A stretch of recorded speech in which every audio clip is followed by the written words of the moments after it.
Selamat malam. Sebelumnya saya minta maaf kepada pihak-pihak yang terkait terhadap masalah ini. Kenapa sampai saat ini saya baru bisa buka suara? Karena nama saya sudah disebut. Sebagai laki-laki, saya sudah bertanggung jawab. Maka setidaknya izinkanlah saya untuk menceritakan kronologi dan meluruskan beberapa hal. Awal mulanya ketika saya itu kenal Erika adalah melalui live TikTok. Saya live TikTok, Erika give saya, kemudian kita lanjut DM-an. Setelah lanjut DM-an itu lama, kita lost kontak lagi. Tidak ada kontak sama sekali sampai di bulan November kemarin saya dan Erika janjian untuk main biliar di Cubic Billiard Senci. Cubic ya, itu mungkin Cubic ya, pokoknya yang biliar di Senci. Di sana kita minum-minum, teman Erika ada yang datang juga minum. Selesai dari Cubic kita lanjut karaokean. Di karaokean kita minum-minum. Pada saat itu sebenarnya saya sudah merasa mabuk karena saya sudah tidak pernah minum alkohol lagi. Dan sebenarnya saya tuh nggak doyan sama alkohol, saya udah berhenti minum. Ketika itu saya minum lagi, jadi ya minum pasti mabuk banget. Dari sana lanjut lagi. Di sana tuh lanjut lagi ke Swill House kita minum lagi. Ke Swill House, kelar dari Swill House lanjut lagi ke Su minum lagi sampai dari private room minum lagi karena aku udah mabuk banget. Kita diajak pulanglah ke kediaman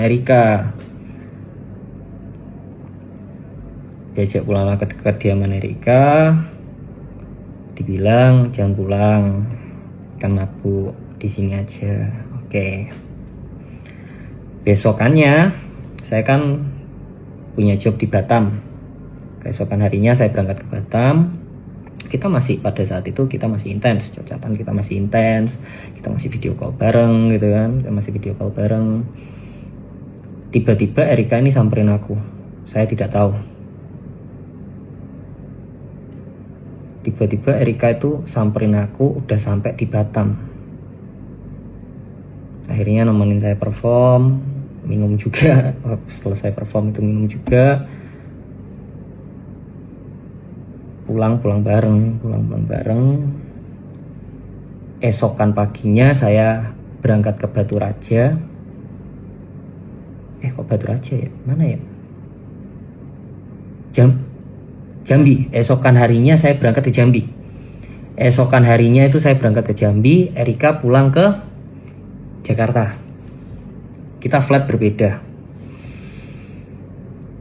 Tapi beberapa hari itu, setelah itu kita masih intens chat-chatan, intens video call, hingga Erika ini saya rasa agak aneh. Anehnya kenapa tiba-tiba cuek. Yang awalnya udah makan apa ini, tiba-tiba cuek. Saya coba tanya kenapa, gak apa-apa. Oke, saya diem.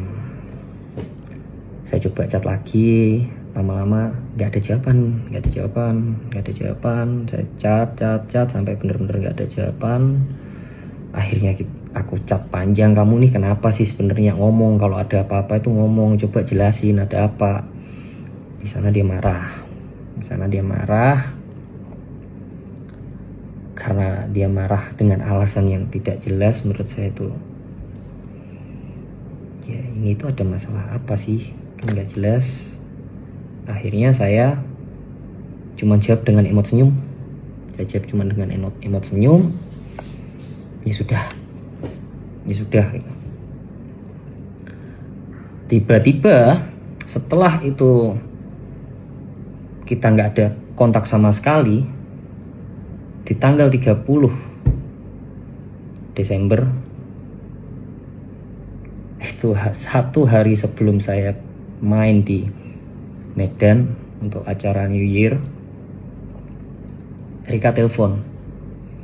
Pertama nanya, lagi apa? Oh, enggak lagi apa-apa. Kenapa? Aku hamil. Dia mengutarakan bahwa dia itu hamil. Pada saat itu karena saya juga syok dan saya masih ada pekerjaan, saya bilang, oke, kamu di rumah sakit mana? Saya akan datang. Tapi saya mau selesaikan perform besok dulu. Gak apa-apa kan? Gak apa-apa, oke. Di hari yang sama saya langsung telepon orang tua saya. Saya jelaskan, Pak, ini hamil. Terus orang tua saya memutuskan, ya sudah, ayo berangkat ke sana. Oke. Singkat cerita, kita berangkat. Saya dengan orang tua saya berangkat ke sana. Orang tua saya menjelaskan kondisi saya seperti dalam podcast tersebut. Dan di sana Erika sudah berkata kepada orang tua saya bahwa dia bisa menerima kondisi saya. Kemudian orang tua saya ya bilang, ya sudah, jalanin aja. Oke, akhirnya kita jalanin. Setelah kita jalanin, kita berantem. Pertama kali kita berantem adalah masalah charger. Masalah kabel charger, guys.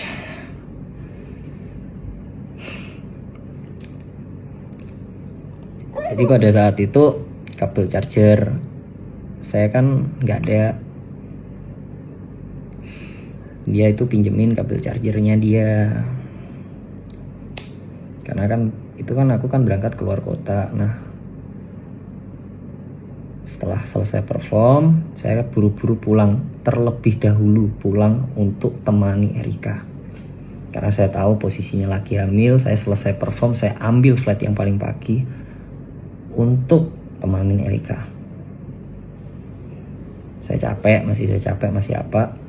Saya temanin Erika udah nanya, kabel charger di mana? Saya juga belum istirahat kan posisi saat itu kan. Saya pokoknya fokus temenin dia aja. Fokus temenin dia deh. Kabel charger di mana? Ada kok. Aku jawab gitu, ada kok. Kasih tahu asisten kamu ya.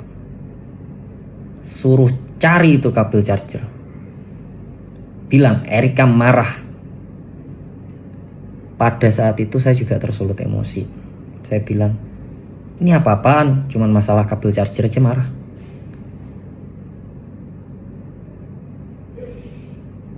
Selesai masalah itu, kita diem.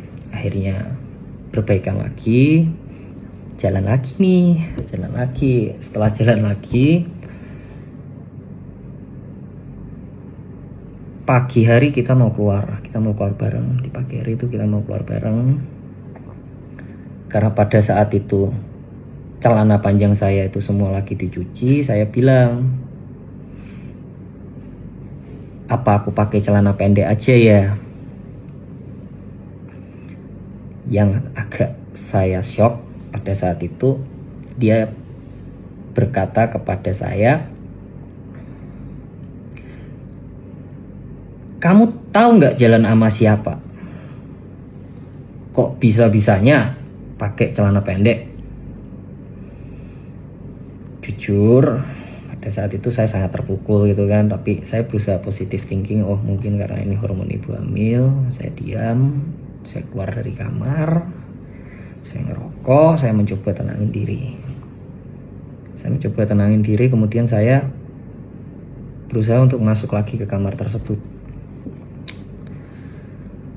Ternyata kamar tersebut itu dikunci. Padahal ingin saya itu untuk menyelesaikan gitu loh. Saya sudah nggak emosi, anggap ya udah deh gitu lah. Saya ketuk gak ada jawaban, saya chat gak ada jawaban.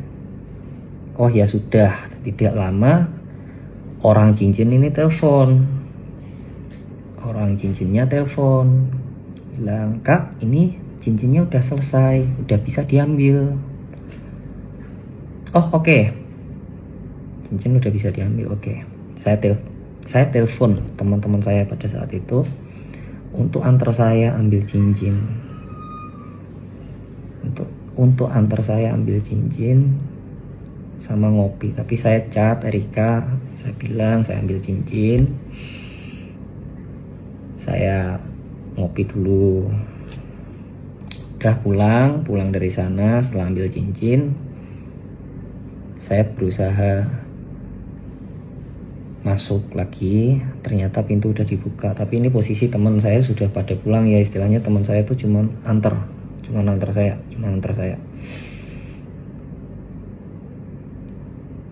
Saya masuk ke kamar. Niatan saya itu untuk bikin mood dia seneng dulu itu. Ini loh cincin udah jadi. Saya coba tunjukin gitu, cuman reaksinya tidak seperti yang saya kira. Dia bikin kata-kata,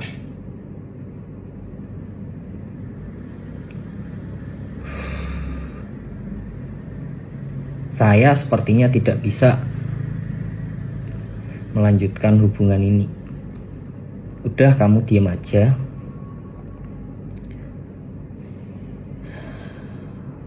Biarkan saya yang bertanggung jawab. Kalau bisa, tidak usah ada orang yang tahu ini anak bapaknya siapa."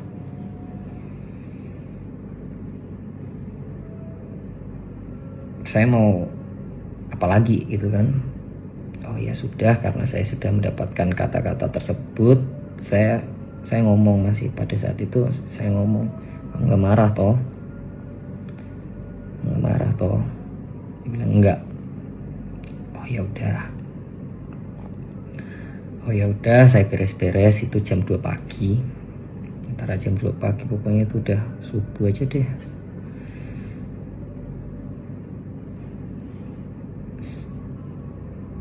Saya telepon teman saya.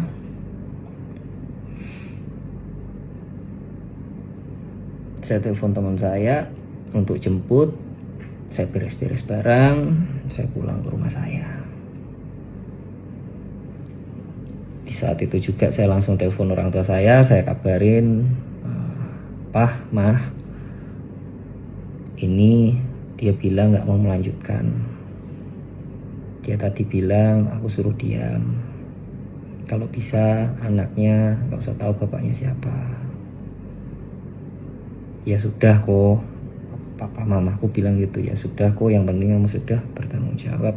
Oke.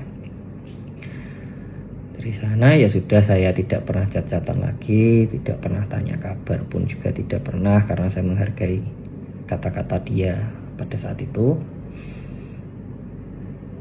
Sampai singkat cerita tiba-tiba nongol di podcast. Ini rame banget ketika orang-orang itu mengarah ke saya.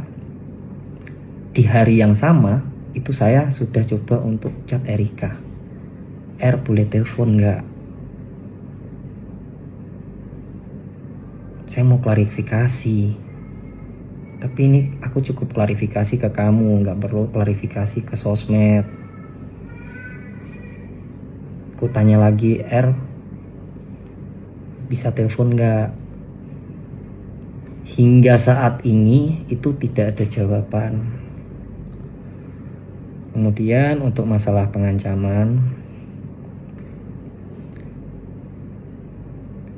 saya sebenarnya tidak tahu menahu tentang grup 19 orang tersebut. Cuman apabila ada kata-kata saya yang menyakiti hati saudara, menyinggung saudara, maupun menyakiti saudara, Saya minta maaf sebesar-besarnya. Dengan rendah hatinya saya minta maaf sebesar-besarnya, karena saya juga mendapatkan ancaman. Saya mungkin juga sedang emosi, saya kilaf, saya dapat dorongan dari luar. Sekali lagi saya mohon maaf sebesar-besarnya. Sekian klarifikasi saya. Saya minta maaf banget buat fans-fans saya. Saya minta maaf banget sudah mengecewakan sekali. Terima kasih selama ini sudah selalu support saya. Terima kasih buat orang-orang yang sudah support saya. Saya cuma ingin meluruskan hal-hal yang bisa diluruskan.